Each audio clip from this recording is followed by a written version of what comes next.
রাস্তাঘাটে বিভিন্ন সময় দুর্ঘটনা ঘটে। তার পাশাপাশি প্রত্যন্ত এলাকায় যেখানে পুলিশ গিয়ে পৌঁছতে পারে না, সে সমস্ত এলাকায় 112 ডায়াল করলেই দ্রুত পুলিশ পেট্রোলিং টিম পৌঁছে যাবে। এবার থেকে বারুইপুর পুলিশ জেলায় দিনে এবং রাতে রাস্তায় নজরদারি করতে ঘুরবে পুলিশের মোবাইল ভ্যান।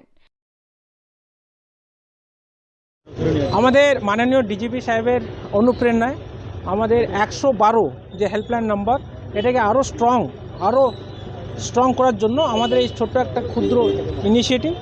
এটাতে আপনারা জানেন আমাদের প্রত্যেকটা থানায় একটা আরটি ভেহিকেলস প্রত্যেকটা জায়গায় ঘোরে, ওটা আমাদের ডাইরেক্টলি লাইভ ফিডটা আমাদের কন্ট্রোল রুমে আসে। এর সঙ্গে আপনারা জানেন আমাদের বাইপাস একটা ইম্পর্ট্যান্ট জায়গা, ওখানে অনেকক্ষণ রাত্রে লাইটস থাকে না, কিছু জায়গায় দুর্ঘটনা ঘটে, পথ দুর্ঘটনা ঘটে। এটাকে আরও আমরাকে অ্যাভয়েড করার জন্য রাতে স্পেসিফিক্যালি আমাদের 3টে জায়গায় 3টে আরটি গাড়ি বেরোবে। দক্ষিণ চব্বিশ পরগনা জেলার মধ্যে গুরুত্বপূর্ণ পুলিশ জেলা হিসেবে বিবেচিত হয় বারুইপুর পুলিশ জেলা। একদিকে যেমন সোনারপুর, নরেন্দ্রপুর এবং বারুইপুর থানা এলাকা রয়েছে, তেমনই রয়েছে বাইপাসের সংযুক্ত এলাকা। সেই সঙ্গে রয়েছে ক্যানিং এবং বাসন্তীর মতন দুর্গম এলাকাও। রাত বিরেতে এ সমস্ত গুরুত্বপূর্ণ এলাকায় 112 নম্বর ডায়াল করলে দ্রুত পুলিশের এই বিশেষ গাড়ি যেমন পৌঁছে যাবে, তেমনই বাড়ানো হবে নজরদারিও।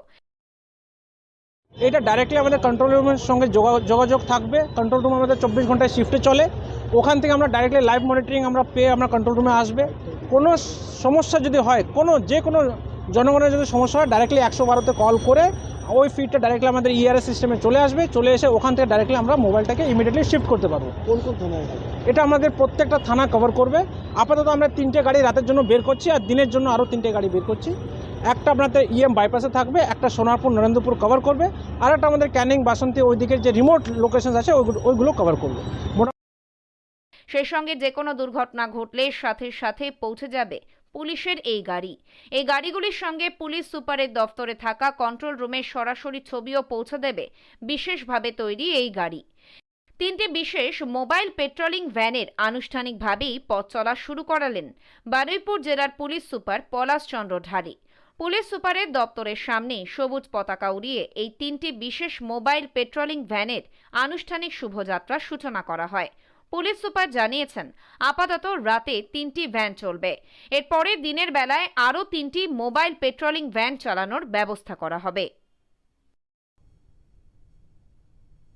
দক্ষিণ চব্বিশ পরগনা থেকে সুমন সাহার রিপোর্ট, লোকাল 18 বাংলা।